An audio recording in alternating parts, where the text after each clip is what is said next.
Alright, here are 3 cleavers I forged out, and the goal was to get them close to the original that I forged a couple years ago. As you can see, they're all pretty close in measurements, as well as the sheaths.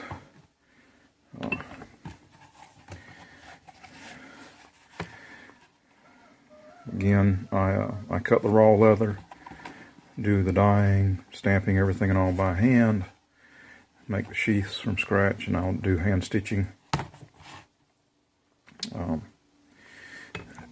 These are for a company that's actually out of Iowa, and they have a show on Sportsman's Channel.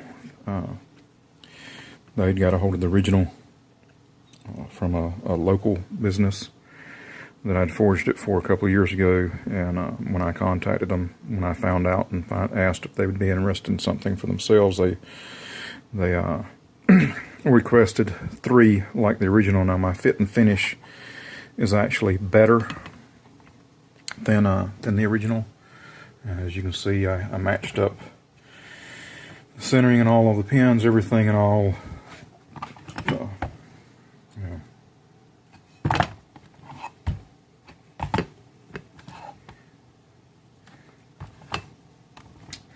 But I don't think there's a spot on here that's more than a 1/16 out of them being, exact. For forging, I think that's pretty good.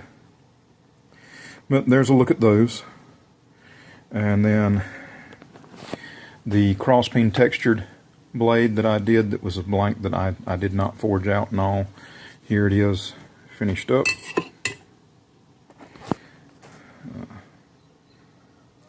With a blue burl handle. He wanted it striker kind of left out. He provided the handle material and gave me a couple of guidelines to go by on, and it was changing the original blank minimally.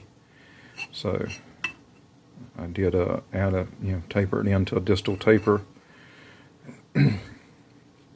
Used smaller pins on this one.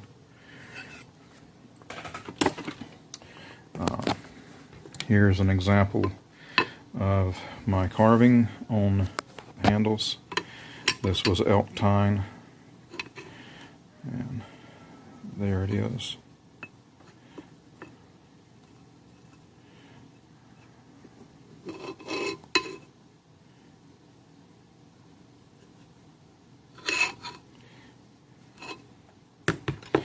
And then this is a look at the materials that's going to be used for the giveaway knife handle, and the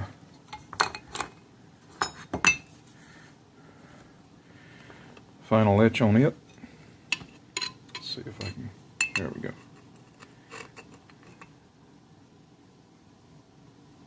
Nice little contrast between the 15N20 and the 1080. If you look here, you can actually see where some of the 15N20 ended up wrapped over there.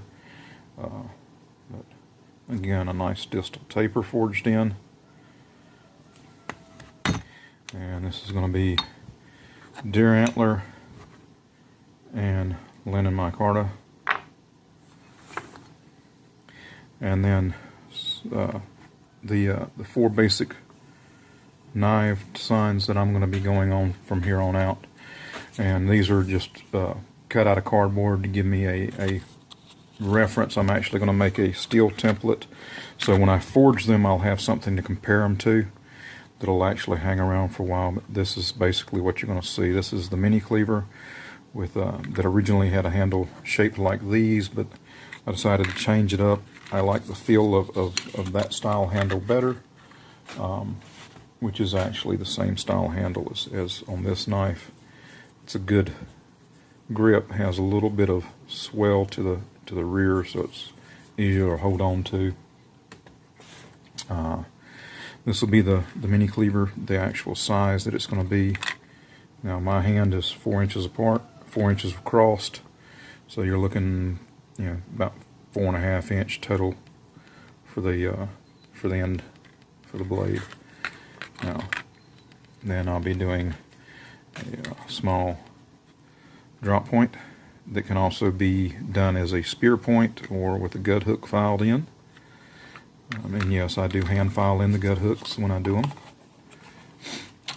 And then this one, which is a little bit larger, beefier looking drop point, but still, again, you're looking at about, not much difference in the blade length, about 4.5 inches. And then I'm going to be doing a swept point skinner. And those will be the 4 basic blade styles. I can do different handle materials and things like that. I can do different tooling on the sheaths and stuff, different die jobs on the sheaths and all. But it's going to simplify things to where I can be more productive and actually get the forge to where it's back to paying for itself. I'm gonna have to, seriously cut back on the barter and trade with people. This is actually the station where I end up doing the dyeing and stuff. Some devil's tongue peppers over there pickled. They're really good. So this is where I do that. It's a little bit of a mess right now from where I've been working this past weekend, trying to get some sheaths knocked out and new ones started and stuff. So here's one I'm working on. This is actually going to end up being a cross draw sheath for this knife that I've actually got to do an etch. It was requested for a verse to be put on there by the gentleman that's for, which I'm always happy to do something like that. My whole thing is doing basically one-offs, or where I'm only doing a couple of each blade style, and then having to change up certain things and all every time that I go to do something, and then getting an order like this to where I need to forge out as close to identical blades as possible. It's just not being very productive, and it's me basically waiting for somebody to request what they want forged, and occasionally forging out a knife that I've just that comes out of my head. So I decided that I would pull 4 basic designs that I like. I like the little cleaver that was originally me making something out of a mistake. This is actually the type drop point that I prefer.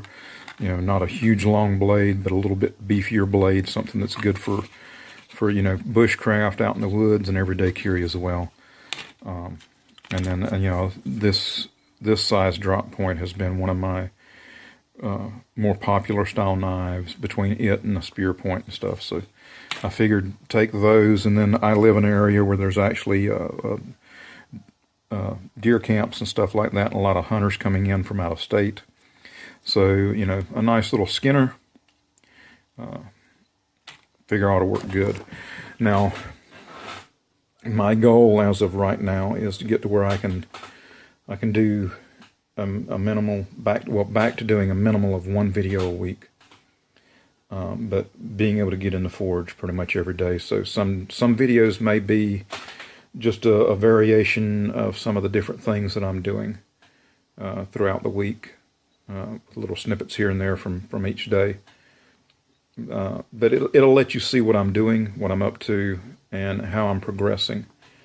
I mean, because if you were able to look at the original that these were modeled after, I mean, I've got the length, width, and stuff, and all, and even the handle size and all the same. Now, my scales here they do come out a little further, but that's because the original I was actually a little short on material, so it stopped a little bit further back, but this is more comfortable on the fingers, grabbing and stuff. And I really hope that the customers will be pleased with that. To me, it looks better visually and feels better in the hand, which is kind of something that matters to me. I don't want to just be making different blades to be making different blades. I want stuff that's functional and feels good in the hand, that people are going to want to use and it's going to last. So, with that being said, my goal is to start building up stock, to keep on hand at all times, and then while I'm at it, I'll forge out some that'll stay just raw blanks forged with the bevels ground in, and then, you know, if somebody wants the forged marks left in, they'll get left in. If somebody wants them, you know, ground out, I'll grind them out. But basically, it's so that I can have stuff on hand to always be able to sell. And you know, I've had times that I've had people, you know, message me and say, "Hey, man, you got anything right now that you could sell?" And it's like, no, you know, I pretty much forged to order. And while I enjoy that, and while I will still occasionally take and forge out something completely different than these 4 type knives, building up a stock of these 4 basic blades with different handles and slightly differently tooled sheaths and slightly different die jobs and stuff and all are going to be my priority right now to get stuff for upcoming shows. I've got an outdoor expo coming up later this fall that's local. I've got a Heritage Day in one of the small communities that's nearby that I'll also be doing. And then if I can, well, I'll actually make the final decision before September 30th, whether or not I'll be attending Blade Show next year as a vendor, and the primary thing is going to matter on how much back stock I've been able to forge out between now and then. So I'll end up being pretty busy, but the way I've set it up, I should be able to productively, you know, hammer this stuff out and still at the same time have a little bit of time to do something different here and there for video content and stuff. I want to do some camp tripods. I want to do some camp forks and little things like that, and I'll also still be doing the castings of the little aluminum shields and stuff that I do, like this, and then basically antiquing them. And some of those I'll end up punching a hole in and making them a keychain, stuff like that. This is actually out of aluminium, so it's pretty lightweight, weighs virtually nothing. There, get it in focus. And there's some slight variations in each casting, even though the master, like, you know, this little pock mark, that little pock mark, a couple little things there and all, that's actually not in the original. It was a gas pocket that ended up when I poured the aluminum.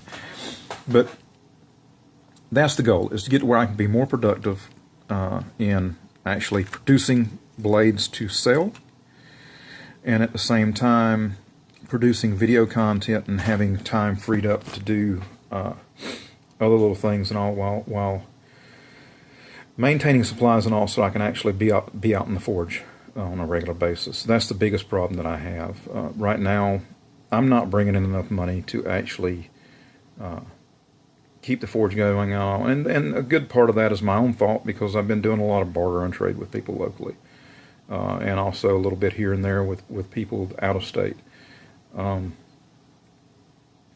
Meanwhile, people that I have already made agreements with and working on stuff for them, I will finish up those pieces and get them to them. And then, you know, it's going to be, for the most part, just these, along with the occasional tomahawk and things like that, little neck knives, the castings, and, you know, some blacksmithing items as well, to build up a stock for the shows and stuff. But if if it looks like I've got a good bit of stuff and still going to be able to produce enough to where it would be worth my while to go up there for 3 days in Atlanta next June, then September 30th, by September 30th, I'll make the deposit on me being able to set up a table and all up there. But that's going to be a big decision, and it's really going to be about what I've been able to produce steadily, efficiently, and that's the reason why I'm moving to doing these, because, you know, as everybody knows, the more you do something, the faster it becomes in doing it. Well, when you're changing up different blades, you know, and doing pretty much every single time that you're forging out something, while you do improve, you really don't get a whole lot faster at it, you know. And that's what I'm wanting to do is get to where I can turn this into something that will support itself and like it was doing originally, and at the same time it will help it grow. You know, I'd love to be able to end up affording to get a power hammer, some actual 2x72 belt grinders, a large propane forge, so when I'm running when we've got all these heavy rains and stuff that we have periodically out here, that I can actually go in there and fire the propane up and run it, because coal is a real pain in the rear to get fired up when it's really wet outside.